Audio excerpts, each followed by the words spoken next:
Hey everyone, this is Nathan Williams with BlackRain79.com. I am back here with another hand history review for you guys. So today's hand was sent to me by Alexandre from France. I hope I got that name right. I actually did Google it because I wanted to make sure I got it right. I'm from the English part of Canada. I should know my French a bit better, but we'll go with that. So Alexandre has the pocket queens in middle position there in a 1 cent, 2 cent, 6 max game. Actually, that's 1 euro cent, 2 euro cent. 6 max game. I believe this is played on Poker Stars. Yeah, it was. So let's just jump right into the action. Okay, so Alexandre makes it 5 euro cents to go, so 2.5x the big blind. It's debatable. Obviously, you can make it that amount. You can make it 6 euro cents here. You could make it 8 euro cents if there's a lot of fish at the tables. I don't know.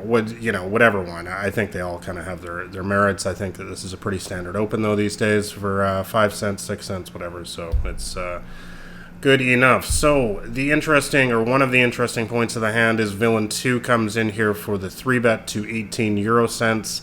And now normally I do have some HUD data that people give me when they send me hands or some sort of reads, but Alexandre told me that this guy had just sat down at the table. Essentially, he doesn't have any info on him. So we are going to be playing this hand against essentially an unknown opponent. We don't know. We have no reads against this guy. We have no HUD data, no nothing. So Villain 3 in the big blind gets out of the way, and now it's back on Alexandre. So what should we do in a spot like this? I think you have two options basically here.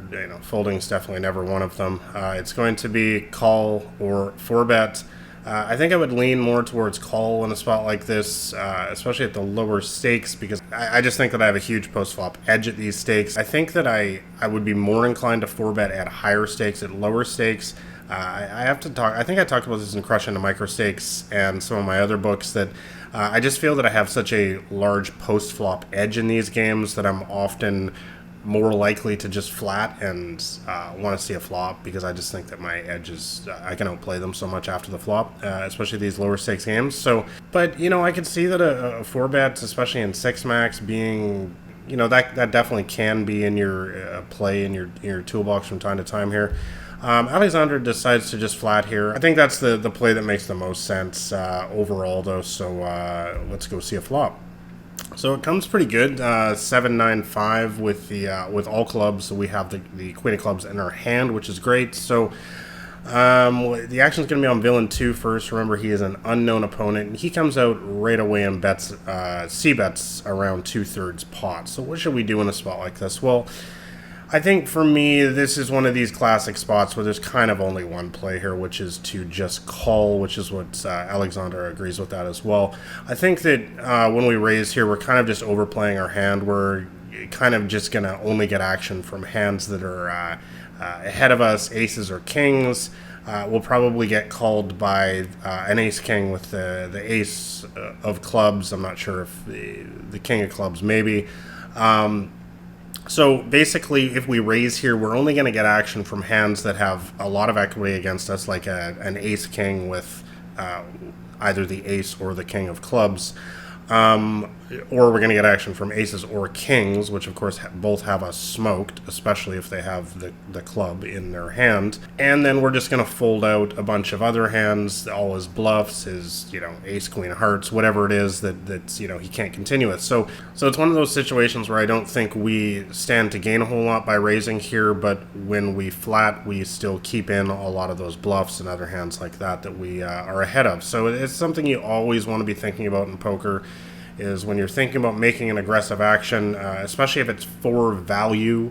If it's for bluff, if you're raising as a bluff, it's totally different. But when you're raising for value, you always want to be considering, can he call me with worse? And if the answer to that question is no, then probably the flat call is often going to be a better decision. So that's what Alexandre does. Let's go to a turn. So the turn is pretty good. It's the 7 of hearts. It doesn't put an overcard on the board.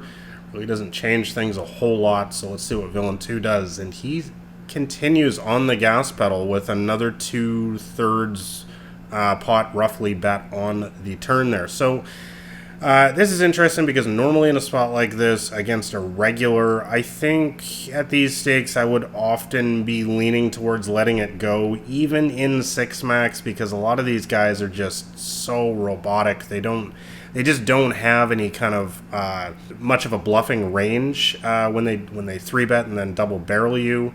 These regs in these low stakes games, I find them to be incredibly robotic and transparent in their play. They basically just have aces or kings every single time here, maybe a pocket nines once in a while. And I don't think that they're going to be playing a hand like pocket jacks or pocket tens like this. I don't think they'll play pocket eights like this. I don't think that they're going to have an ace 3 with the ace of clubs or something, some sort of, or just a complete wild bluff. I just don't think that the regulars at these stakes typically have those hands when they take this line of 3-bet and then double barrel. Now, of course, we don't know if we're up against a reg here. We're against an unknown opponent, which is what sort of throws the wrench in this hand for me. For me, typically, when I play these stakes, I know I'm kind of on record as saying before I don't give unknowns any credit. And, I guess that still basically is my philosophy here, so I'm not really going to blame Alexandra too much here for just shipping against an unknown opponent. Like I said, I think that you could get away here versus most tight passive regulars that you have a lot of info on at these lower stakes here. Because I think that, like I just mentioned, I think they're going to have the aces or kings so often, or maybe a pocket nines or something. But I think against an unknown here, it's pretty tough. I mean, you're going to run into random goofballs at these stakes that are going to be going crazy with anything here, or Jack 10, whatever. My philosophy at these stakes has always been, until they prove to me that they're a competent poker player, I don't give them credit at these stakes. So I don't blame Alexander for shipping it all in here. We do get called, and we'll see what happens. We'll obviously nail the full house on the river there. It's always good to run good, right? And he did have the aces, so we ended up getting lucky, though. Hey, that's the way to do it there, Alexandra. Ship the pot. But of course, the only thing that we're always interested in poker, as I always talk about in these videos, in my books, in my blog, everything, is the process. Did we play this hand to the best of our ability? I think it's pretty close overall. It's kind of a toss-up. It's an extremely strong line when a player at any stake, not just NL2, 3-bets pre-flop and then double barrels on that kind of board especially. They're going to have a hand like this from time to time, but at the lower stakes, against an unknown opponent for 100 big blinds, I'm probably going to get the money in most of the time as well. I think versus a regular, like I said, a tight regular, I think you could get away in this situation. But anyways, it's definitely an interesting hand. I think it's fairly marginal overall, and as I always say with marginal decisions like this, I think that your actions either way, it's probably not that important to your long-term overall win rate. But I know this is probably a spot that you guys encounter a lot, so hopefully that gives you my thoughts here on this hand. But I want to know, as always, what you guys think, so let me know your ideas and your how do you play this hand. Let me know in the comments below. Are you getting all the money in? Or are you finding against an unknown at NL2? Are you going to get away here for 100 big blinds? I'm guessing most people won't, but maybe some people do. So, if you do get away in this hand, let me know. I'm really interested to hear your comments, especially. If you enjoy watching hand history, micro stakes hand history reviews like this on my channel here, make sure you give this video a like first, and also subscribe to the channel, because I put out videos on stakes like this all the time. The stakes that you guys are playing, the majority of you guys are actually playing these stakes.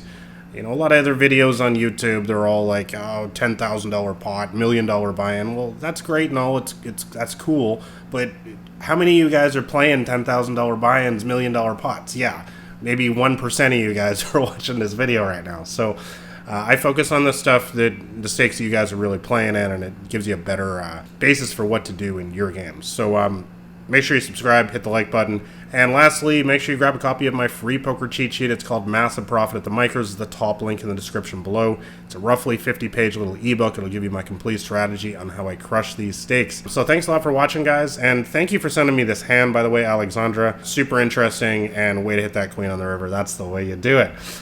Okay, so thanks a lot for watching, guys. It's been Nathan Williams with BlackRain79.com.